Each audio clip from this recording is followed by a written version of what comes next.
O Rede TV News está recebendo o deputado Jair Bolsonaro, que é pré-candidato à presidência da República. Deputado, prazer em recebê-lo na Rede TV. E a primeira pergunta, obviamente, é sobre as denúncias que o senhor vem sofrendo nos últimos dias. Hoje, a Folha publica uma denúncia de que o senhor mantém uma funcionária fantasma numa propriedade sua em Angra dos Reis. E a outra questão era a incompatibilidade dos seus salários como parlamentar com o patrimônio que o senhor possui. Obrigado pela oportunidade. A manchete da Folha de hoje, todo dia tem uma, né? Bolsonaro tem funcionária fantasma que vende açaí em Angra.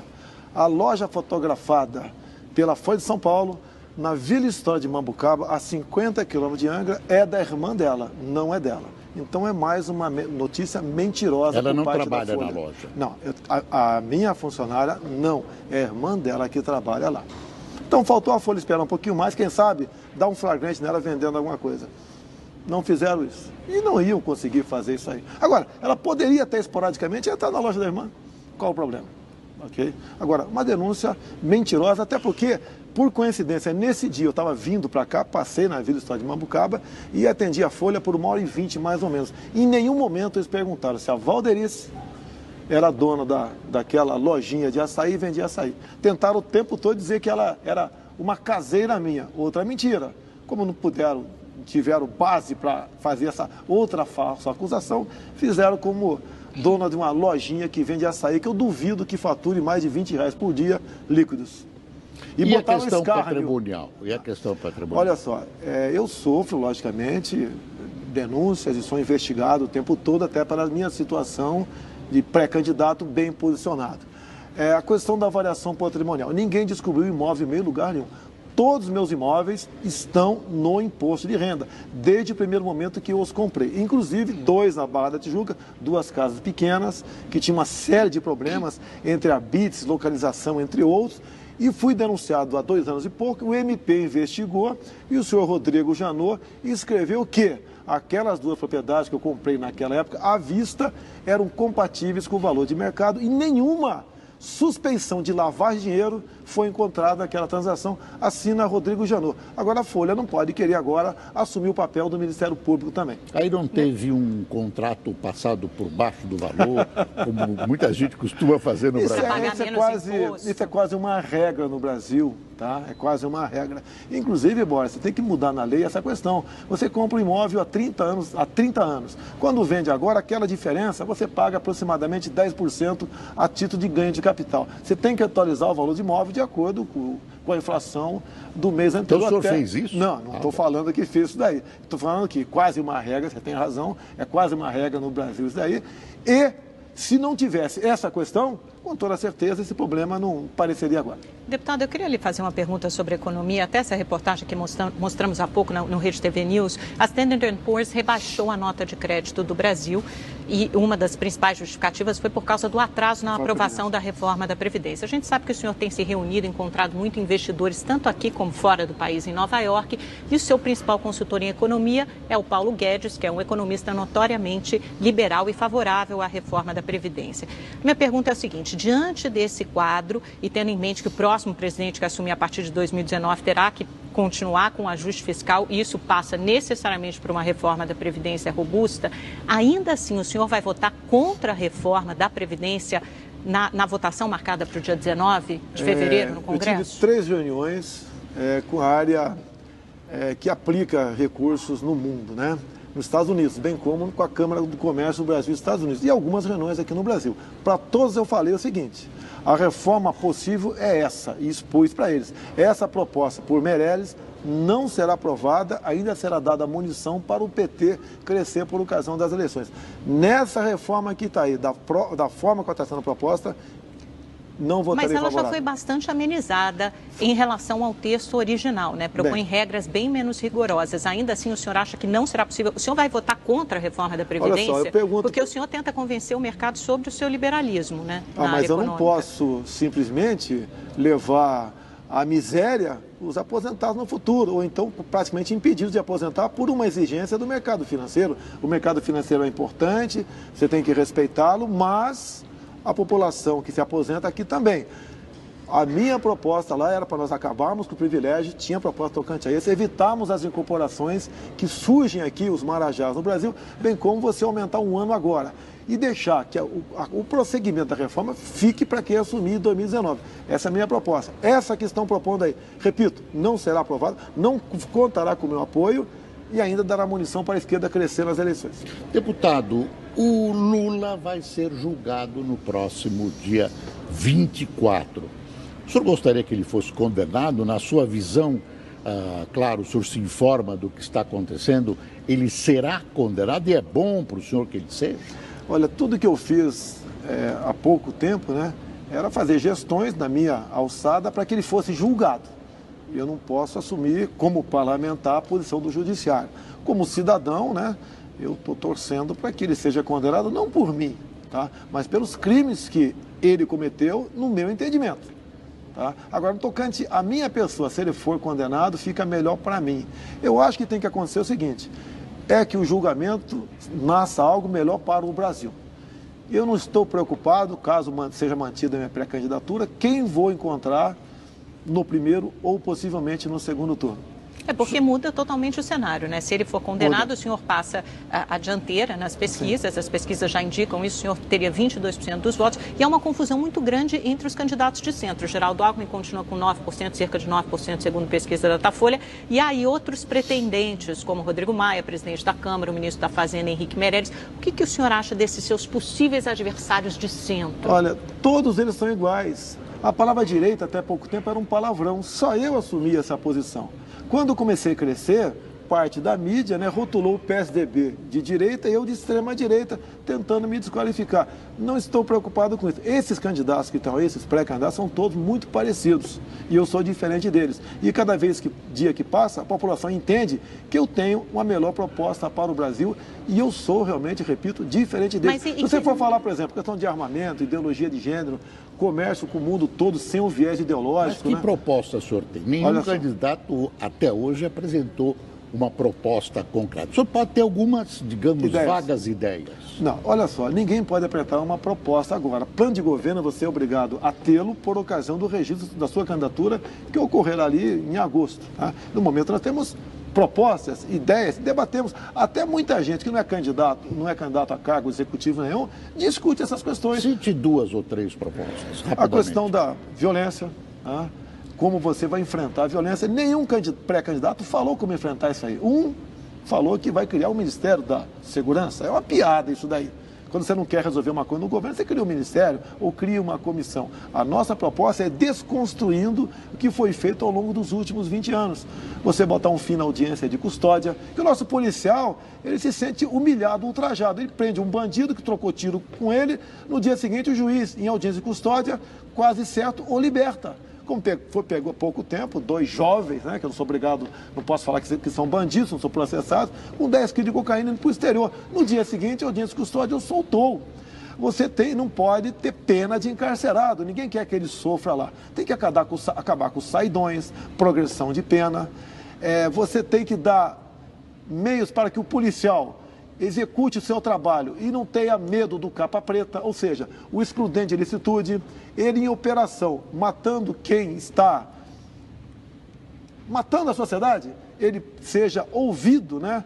E não seja punido por causa disso. Eu não quero dar carta branca para o policial matar, eu quero dar carta branca para ele poder se defender, para ele poder não morrer.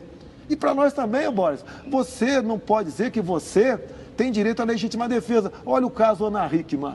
Se eu integrasse um tribunal de júri, eu absolveria o cunhado dela. O cara é um bandido, entra num quarto de hotel, dá 3 tiros numa senhora, esse homem consegue tirar a arma dele, dá 3 tiros na cabeça dele, uma pistola, e agora vai ser submetido a tribunal de júri em Minas Gerais por excesso. Deputado, isso é uma vergonha. Deputado, falando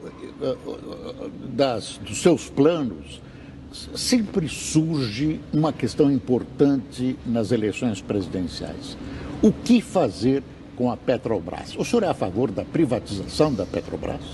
Olha só, de acordo com o modelo, você pode ser favorável a isso, a questão da Golden Share, e você tem que ver sim para que capital você vai passar aquela empresa. Tem certos países que não admitem a livre iniciativa, estão comprando grande parte do Brasil. Você tem que tomar cuidado com isso. Você volta para a Petrobras, para a Embraer aqui no Brasil. Ela é privatizada pela Golden Share, ela é lucrativa, tá? E ela tem tecnologia própria e bastante. Então, quando a Boeing se aproxima, você pode, de acordo com o modelo, fazer o acordo. A Petrobras é a mesma coisa. A Petrobras foi simplesmente aniquilada pelos conchavos políticos. Em troca de apoio parlamentar, o governo escancarou as portas da Petrobras e ela foi ao chão.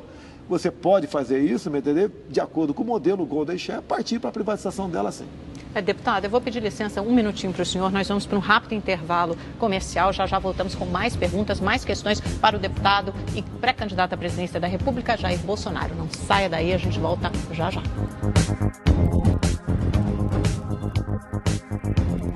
Estamos de volta na nossa entrevista exclusiva com o pré-candidato à presidência da República e deputado Jair Bolsonaro. Deputado, eu havia lhe perguntado antes, no primeiro bloco, sobre os seus adversários. O senhor disse que eram todos iguais, né? Os adversários de centro. Eu queria lhe perguntar especificamente sobre cada um deles. O que o senhor acha das pretensões eleitorais, começando pelo Henrique Meirelles?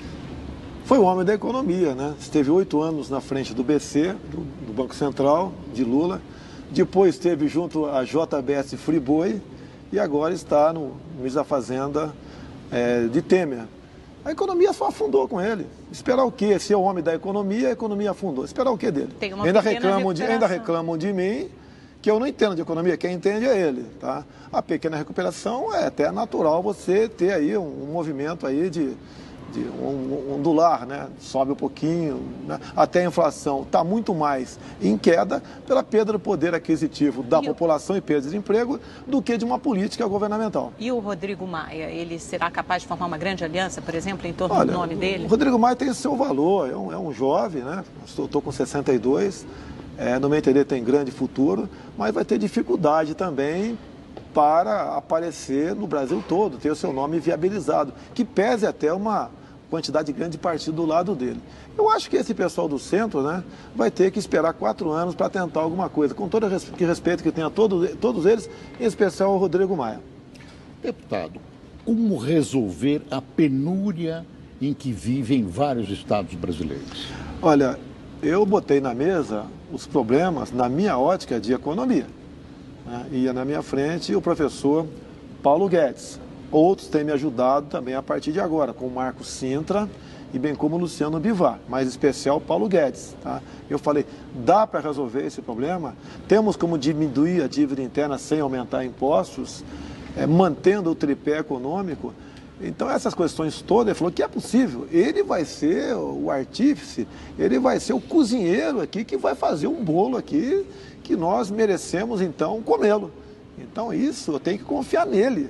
Afinal de contas, né, o Brasil é cheio de problemas, a economia é muito importante, você tem que botar alguém lá que entenda do assunto. Mas ele é a favor da reforma da Previdência e o senhor vai votar contra, por exemplo? Conversei com ele sobre a reforma da Previdência, ele já temos estudado, ele está com uma proposta já para os futuros que entraram no serviço, um modelo parecido com o chileno, a manutenção disso daí, a proposta minha de você dar uma remendada agora, está sendo palatável pela parte dele. E outra coisa, não é o que eu quero, o que o Paulo Guedes quer. Nós dois temos o mesmo caminho, como o Temer tem, como o Meirelles tem, o parlamento brasileiro. É o que é possível ser feito. Não é simplesmente eu quero dessa forma. Isso é ditadura, ninguém quer. O senhor fala do parlamento brasileiro e o toma lá da cá, se eleito, o senhor pretende continuar com essa política do toma lá da cá, que prevalece há vários governos no Congresso brasileiro? Ô Boris, o toma lá da cá leva à ineficiência do Estado e à corrupção. Se é para fazer a mesma coisa, estou fora.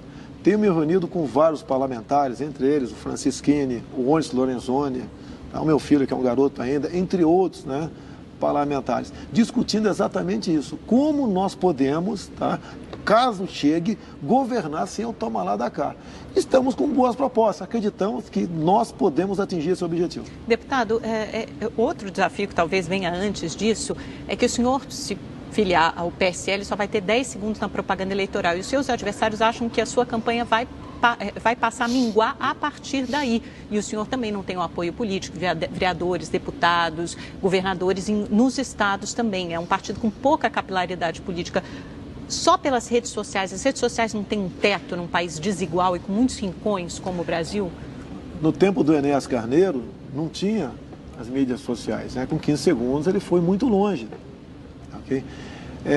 Em época normal, na Câmara dos Deputados, eu tiro em média 100 fotografias por dia com vereadores, que tiram fotografia e postam no seu Facebook, nas suas mídias sociais. E a grande maioria deles diz que estarão comigo, porque eles querem mudança. E sabem muito bem que esses pré-candidatos, outros que também são muito parecidos, e mudança com eles, eles já sabem que não terão e acreditam em mim. Então, dessa forma, mesmo com pouco tempo de televisão, sem fundo partidário também, nós podemos fazer a diferença por ocasião das eleições do ano que vem, porque nós temos certeza que iremos para o segundo turno. E indo, o jogo se iguala naquelas 3 últimas semanas.